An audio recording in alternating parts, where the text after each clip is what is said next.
രാജ്യത്തെ ഏറ്റവും വലിയ മതന്യൂനപക്ഷങ്ങൾക്കെതിരെ വെറുപ്പും ആക്ഷേപവും കലർന്ന ഭാഷ ഉപയോഗിച്ചുള്ള ഇന്ത്യൻ പ്രധാനമന്ത്രി നരേന്ദ്രമോദിയുടെ പ്രസംഗം വൻ പ്രാധാന്യത്തോടെ റിപ്പോർട്ട് ചെയ്തിരിക്കുകയാണ് വിദേശ മാധ്യമങ്ങൾ. നിർണായക ലോക്സഭാ തെരഞ്ഞെടുപ്പിൽ വിജയിക്കാനായി ഭൂരിപക്ഷവാദമുയർത്തുന്ന BJPയുടെ തുടർച്ചയായ നീക്കങ്ങളുടെ ഭാഗമാണ് മോദിയുടെ മുസ്ലിം വിദ്വേഷ പ്രസംഗം. ഇത്തരത്തിലാണ് മിക്ക മാധ്യമങ്ങളും പ്രസംഗത്തെ വിശേഷിപ്പിച്ചത്. വൃത്തികെട്ട പ്രസംഗം, എന്നാൽ ഒരു അതിശയവുമില്ല എന്നാണ് ഫ്രഞ്ച് സർക്കാരിന് കീഴിലുള്ള ഔദ്യോഗിക മാധ്യമമായ ഫ്രാൻസ് 24 മോദിയുടെ പ്രസംഗത്തെക്കുറിച്ചുള്ള റിപ്പോർട്ടിന് നൽകിയ തലക്കെട്ട്.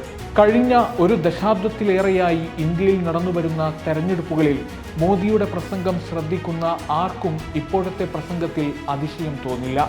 കാരണം മുസ്ലിം വിരുദ്ധ വിദ്വേഷ പ്രസംഗം തൻ്റെ പിന്തുണ വർദ്ധിപ്പിക്കുന്നതിനുള്ള മാർഗമായി അദ്ദേഹം പലപ്പോഴും വിജയകരമായി ഉപയോഗിച്ചിട്ടുണ്ട്. അദ്ദേഹം പ്രതിനിധീകരിക്കുന്ന ഭാരതീയ ജനതാ പാർട്ടി അഭിമാനത്തോടെ തന്നെ സ്വയം ഹിന്ദു ദേശീയതയുടെ പാർട്ടിയായി പ്രഖ്യാപിച്ചതാണ്. ഇന്ത്യൻ ഭരണഘടനയുടെ ഭാഗമായ പരമ്പരാഗത മതേതര മൂല്യങ്ങൾ ഉപേക്ഷിച്ച് ഇന്ത്യയെ ഹിന്ദു രാഷ്ട്രമായി പുനഃസൃഷ്ടിക്കാനുള്ള നീക്കത്തിലാണ് അവർ. അതിനാൽ ഇതൊരു വൃത്തികെട്ട പ്രസംഗമാണ്.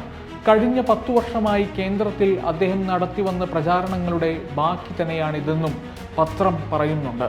അൽ Jazeera, BBC, Washington Post, New York Times, the Dawn, AFP, AP, Reuters, ABC തുടങ്ങിയ എല്ലാ പ്രധാന രാജ്യാന്തര മാധ്യമങ്ങളും മോദിയുടെ പ്രസംഗം വാർത്തയാക്കി.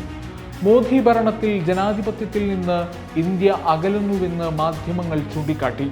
ഇതോടൊപ്പം മാധ്യമ സ്വാതന്ത്ര്യത്തിന് ഏർപ്പെടുത്തുന്ന നിയന്ത്രണങ്ങൾ, പ്രതിപക്ഷ നേതാക്കളെ വേട്ടയാടൽ, സന്നദ്ധ മനുഷ്യാവകാശ സംഘടനകളെ അടിച്ചമർത്തൽ, ന്യൂനപക്ഷങ്ങൾക്കും ദളിതർക്കും നേരെ കൂടിവരുന്ന ആക്രമണങ്ങൾ, ഹൈന്ദവ മൂല്യ സംരക്ഷകരും ഗോരക്ഷകരും നടത്തുന്ന മനുഷ്യാവകാശ ലംഘനങ്ങൾ, സർക്കാർ പരിപാടികളിൽ ഹിന്ദുമതത്തിന് നൽകുന്ന അമിത പ്രാധാന്യം, പൗരത്വ നിയമ ഭേദഗതി തുടങ്ങിയ വിഷയങ്ങളും ഇതോടൊപ്പം മാധ്യമങ്ങൾ ഓർമ്മിപ്പിച്ചു.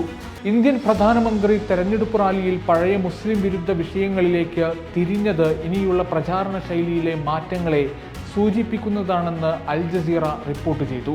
മതപരമായതോ ജാതീയമായതോ ആയ വ്യത്യാസങ്ങൾ ലക്ഷ്യമിട്ടുള്ള പ്രസംഗങ്ങളിലും പ്രചാരണങ്ങളിലും ഏർപ്പെടുന്നതിൽ നിന്ന് തെരഞ്ഞെടുപ്പ് നിയമങ്ങൾ പാർട്ടികളെയും നേതാക്കളെയും വിലക്കുന്നുണ്ട്. എന്നാൽ ഭരണകക്ഷിക്കെതിരായ പരാതികളിൽ തെരഞ്ഞെടുപ്പ് ഉദ്യോഗസ്ഥർ വളരെ സാവധാനത്തിലാണ് പ്രവർത്തിക്കുന്നതെന്ന് സ്വതന്ത്ര നിരീക്ഷകരും പ്രവർത്തകരും ചൂണ്ടിക്കാട്ടുന്നുവെന്നും ചാനൽ റിപ്പോർട്ട് ചെയ്തു.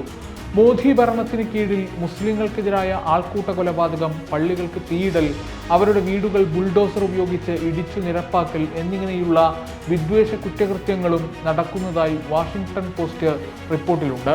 പ്രധാനമന്ത്രി നരേന്ദ്രമോദി ലോകവേദികളിൽ അവതരിപ്പിക്കുന്ന പ്രതിച്ഛായയ്ക്ക് നേർവിപരീതമായിരുന്നു രാജ്യത്തെ ഏറ്റവും വലിയ ന്യൂനപക്ഷത്തിനെതിരെ പ്രസംഗത്തിൽ ഉപയോഗിച്ച ഭാഷയെന്നാണ് ന്യൂയോർക്ക് ടൈംസ് നിരീക്ഷിച്ചത്.